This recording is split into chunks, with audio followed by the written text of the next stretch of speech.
اس کو اس لیے گواہ بنایا کیونکہ اس نے کبھی زندگی میں جھوٹ نہیں بولا. اللہ نے بھی اس کی گواہی پر اعتبار کیا ہے تو ہم کیوں نہیں کریں گے؟ اس لیے ہم مانتے ہیں فرشتے ہیں، اس لیے ہم مانتے ہیں جنت ہے، اس لیے ہم مانتے ہیں کہ جہنم ہے، اس لیے ہم مانتے ہیں کہ اللہ کے علاوہ ہمارا کوئی معبود نہیں، اس لیے ہم مانتے ہیں کہ محمد صلی اللہ علیہ وسلم اللہ کے آخری سچے رسول تھے، ہیں، اور قیامت کی صبح تک وہ آخری نبی رہیں گے. نبوت تو ختم نہیں ہوگی، قیامت تک لوگ جتنے بھی پیدا ہوں گے محمد رسول اللہ کی رسالت کو تسلیم کیے بنا ان کے پاس کوئی چارہ نہیں ہے. ابھی ایک چیز چل رہی ہے، اب دیکھیے گواہی دینے والا یعنی محمد صلی اللہ علیہ وسلم گواہی دینے والا اس شاندار گواہی سے اٹھتا ہے کہ جب آخری خطبہ دیتا ہے، زندگی کا آخری خطبہ. کون سا خطبہ؟ حجۃ الوداع کا خطبہ. عرفات کے میدان میں لوگ جمع ہیں اور 1,44,000 صحابہ کا مجمع ہے. آج مولانا جرجیس کی آواز تو یہ 10-5 ہزار لوگوں میں نہیں پہنچ پاتی ہے جب تک مائک نہ لگے. 1,44,000 کے مجمع میں محمد رسول اللہ نے بغیر مائک کے تقریر کی تھی. آپ نے اس خطبے میں ضروری باتیں بتائیں. میں پورا خطبہ دہرانا نہیں چاہتا، ضروری باتیں بتائیں آپ نے اسی خطبے کے اندر یہ بھی فرمایا، لوگوں شاید آئندہ سال میں اس جگہ پر تمہارے ساتھ نہ آ سکوں. اشارہ تھا. پھر آپ نے ایک اور اشارہ کیا، میں نے ایک دوسرے کا خون ایک دوسرے پر حرام کر دیا ہے، کوئی کسی کا خون نہیں بہائے گا. سود اور بیاج کو میں اپنے پیروں سے روند رہا ہوں. میں اپنے بعد تمہارے درمیان 2 چیزیں چھوڑ کے جا رہا ہوں، انہی دونوں چیزوں کو مضبوطی سے پکڑے رہو گے تو کبھی گمراہ نہیں ہوگے. کتاب اللہ و سنتی، ایک اللہ کی کتاب اور دوسری میری سنت. پھر اس کے بعد آپ نے فرمایا کہ لوگوں جماعت کو لازم پکڑے رہنا، جماعت سے دور مت بھاگنا، اپنے امیر کی اطاعت کرتے رہنا جب تک وہ تمہیں شرک کی دعوت نہ دے، جب تک وہ تمہیں کتاب و سنت کا حکم دے، چاہے وہ حبشی غلام ہی کیوں نہ ہو، کالا کلوٹا ہی کیوں نہ ہو، اس کی شکل و صورت، اس کی مفلوق الحالی و غریبی پر مت جانا، اس کی اطاعت کرتے رہنا. اور آخر میں آپ نے یہ بھی فرمایا کہ لوگوں استوصوا بالنساء، عورتوں کے ساتھ خیر خواہی کا معاملہ اپنانا، اپنی بیویوں کو لٹکا کر مت رکھنا، جو تم کھاؤ وہ ان کو کھلانا، جو تم پہنو وہ ان کو پہنانا. خبردار اگر تمہاری بیوی سے کوئی انسانی تقاضے کے تحت غلطی ہو جائے تو اپنی بیوی کے گال پر تھپڑ مت مارنا. ہاں اگر وہ تمہارے بستر پر کسی ایسے شخص کو لائے جو تمہیں پسند نہیں ہے اور یہ چیز اگر تم اپنی آنکھ سے دیکھ لو تو تم ان کو ہلکی مار مار سکتے ہو. فَاضْرِبُوهُنَّ غَيْرَ مُبَرَّحٍ، لیکن ایسی مار مت مارنا کہ پیٹھ پر یا گال پر نشان پڑ جائیں، چوٹ نظر آنے لگے، ہلکی مار مارنا۔ پھر آپ نے یہ فرمایا کہ لوگوں، عورتیں پسلی سے پیدا ہوئی ہیں، آدم کی پسلی ٹیڑھی ہوتی ہے، فطری طور پر عورت، کیا بولوں اس کو، ٹیڑھی کھوپڑی کی، فطری طور پر عورت بھی ٹیڑھی ہوتی ہے۔ عورتیں سوچ رہی ہوں گی لو ہمیں ہی کو ٹیڑھا کہہ رہا ہے، اب میں کیا کہوں، اللہ کے رسول کی حدیث ہے۔ سنیے، اللہ تعالیٰ نے ان عورتوں کو آدم کی پسلی سے پیدا کیا ہے، اور پسلی ٹیڑھی ہوتی ہے، اس کو سیدھا مت کرنا، کیونکہ ٹیڑھی پسلی کو سیدھا کرو گے تو ٹوٹ جائے گی، اس کو اسی حال پہ رہنے دینا، یعنی اس کی چند باتیں اگر غلط بھی تمہیں لگیں اور تمہارے مزاج کے خلاف بھی ہو تب بھی نظر انداز کرنا۔ اگر عورت کو سیدھا کرنے پہ آ گئے تو اس کو سیدھا کرو گے تو سیدھی تو ہوگی نہیں، جیسے پسلی سیدھی نہیں ہوتی ہے، سیدھا کرو گے تو کیا ہوگا، چک چک ٹوٹ گئی، اب ہاتھ ملو گے لو ٹوٹ گئی، اس کا کوئی علاج بھی نہیں ہے۔ تو عورت کی مثال ایسے دی ہے جیسے پسلی کو سیدھا کرو گے تو ٹوٹ جائے گی، عورت کو بالکل سدھارنا چاہو گے تو وہ سدھرے گی نہیں، بگڑ جائے گی، گھر چھوڑ کے بھاگ جائے گی، بچے سنبھالو، تمہارے ہیں، ہم تو آئے تھے پیدا کر دیے، بچے پالو تم۔ اور ایک بچہ بھی اگر چھوڑ کے چلی گئی تو چھٹی کا دودھ یاد آ جائے گا مرد کو سنبھالتے سنبھالتے، لیکن وہ پتہ نہیں کیوں اس کو اتنی محبت ہوتی ہے بچوں سے کہ وہ میاں بیوی میں آپس میں لڑائی ہوئی اور گھر چھوڑتی بھی ہیں تو بچے کو اپنے ساتھ لے جاتی، کیونکہ عورت جانتی ہے کہ مرد نہیں سنبھال پائے گا، وہ جانتی ہے کہ اس کے بس کی نہیں ہے، یہ تو آیا رات میں سویا، میری جھولی میں ڈال گیا بچہ، پیدا کر دیا، ہم تو مشین ہے پیدا کرنے کی، پیدا کر کے چلا گیا۔ نہیں، عورت اگر پیٹ میں 9 مہینے بچے کو رکھنا جانتی ہے تو اس کی پرورش کا ہنر بھی جانتی ہے۔ عورتیں محبت اگر غصے میں، حالانکہ عورت کا حق نہیں ہے بچے سنبھالنا، میں آپ کو مسئلہ بتا دیتا ہوں، عورت کی ذمہ داری نہیں ہے بچے کو سنبھالنا، بچہ آپ کا ہے۔ اگر عورت آپ کی بیوی یہ کہے کہ مجھے دودھ نہیں پلانا ہے تو مرد کو انتظام کرنا پڑے گا دودھ کا۔ اگر آپ کی بیوی یہ کہے کہ مجھے دودھ اگر میں پلاؤں گی تو اس کے پیسے لوں گی آپ سے، تو شوہر کو پیسے دینا پڑیں گے۔ اے مولانا صاحب یہ مت بتاؤ ورنہ آج ہی ہمارے گھر میں جھگڑا ہو جائے گا، یہ سب لے کے بیٹھ جاؤ گے آپ۔ لیکن عورت کو اللہ تعالیٰ نے رحم ڈالا اس کے دل میں، وہ دودھ بھی پلاتی ہے اور آپ سے مزدور پیسے نہیں لیتی ہے۔ بچہ پیشاب و پائخانہ کر دے، بچہ آپ کا ہے، عورت کیوں دھوئے گی، آپ کو دھلنا ہے، لیکن اللہ تعالیٰ نے یہ محبت بھی اس کے دل میں ڈال دی ہے، وہ بچے کا پیشاب و پائخانہ بھی صاف کرتی ہے، اس کے کپڑے بھی وہ دھوتی ہے۔ عورت اگر آپ کا کھانا بھی نہ بنائے تب بھی آپ نہیں کہہ سکتے ہو کھانا بناؤ، کیونکہ روٹی، کپڑا اور مکان آپ کے ذمہ داری میں آتا ہے، اس کی ذمہ داری میں نہیں، لیکن وہ ہماری ہمدردی میں باورچن بھی بن جاتی ہے، کک بھی بن جاتی ہے، کھانا بھی پکا دیتی ہے، اتنے احسانات وہ ہماری کرتی ہے، تو 2-4 باتیں سن بھی لو اس کی۔ راجیو گاندھی مت بنو، تھوڑا سا جھکو، باہر نکل کے آؤ تو کہنا ہم مغل اعظم ہیں، ہم سکندر اعظم ہیں، لیکن گھر کے اندر آپ سکندر اعظم نہیں بن پائیں گے، گھر کے اندر آپ کو اپنی بیوی کی بھی سننا پڑے گی۔ اچھا حضرت عمر سے زیادہ کوئی بہادر ہے؟ کوئی بہادر تھا؟ نہیں، حضرت عمر ایسے دیکھتے تھے تو بڑے سے بڑے لوگوں کی پتلون ڈھیلی ہو جاتی تھی، صرف نظر اٹھا کے دیکھ لیں پتہ چل گیا اس کا پیشاب نکل گیا۔ لیکن ایک آدمی اپنی بیوی کی شکایت لے کے جا رہا ہے حضرت عمر کے گھر کہ میں اپنی بیوی کی شکایت کروں گا، یہ اٹھتی نہیں ہے، ٹائم پہ کھانا نہیں بناتی، ناشتہ نہیں دیتی، جا رہا شکایت کرنے۔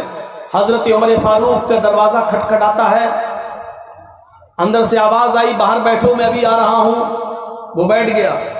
اب عمر فاروق اپنی بیوی سے کچھ بات کر رہے ہیں اور بیوی چڑھے جا رہی ہے عمر فاروق کے اوپر،